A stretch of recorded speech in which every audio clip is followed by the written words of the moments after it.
Does Andrew Scheer have a problem of intolerance in the party? And what is he going to do about that lingering allegation?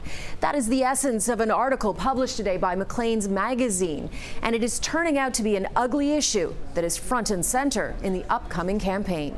It's been winter for far too long in Alberta. Most Canadians had never even heard of Andrew Scheer when he won the Conservative leadership in 2017. Few thought he could beat Justin Trudeau at the time. But the SNC-Lavalin scandal has changed the playing field, and the badly bruised Liberals are trying to score any hits they can.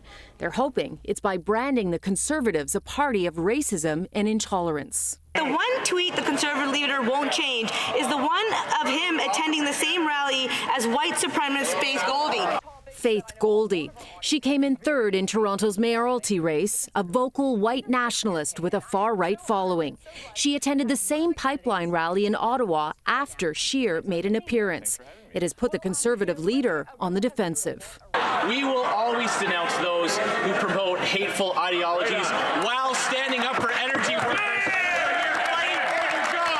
John Geddes co-wrote the Maclean's article. There's a lot of energy among a lot of groups that are on the right, some of which have outright xenophobic, white nationalist, racist views, and some of which don't, but there's sort of a continuum. I don't think anyone can accuse Andrew Scheer himself or even other core people in the Conservative Party of having done something that tips them over into that side.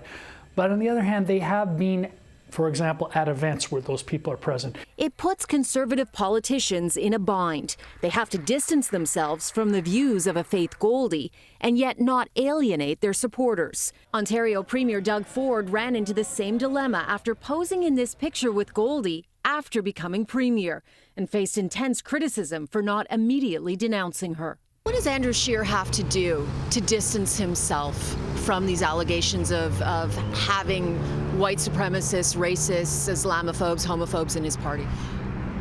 Actually come out and say that you believe that Canada values diversity and that your party values diversity. How do you think he's been handling it so far? Poorly.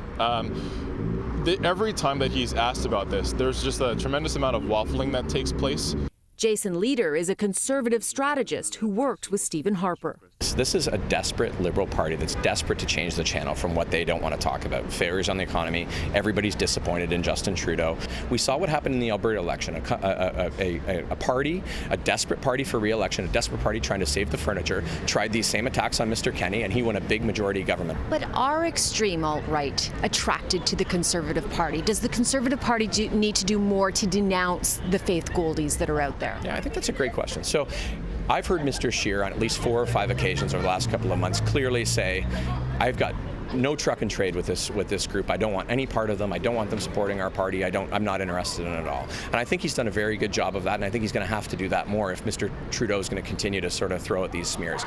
The Conservative Party will be trying very hard to dispel these allegations. They have 2.5 staffers who are doing nothing but scouring social media posts of potential candidates for any intolerant views that could be used against them during the election. For a complete look at the article, go to citynews.ca.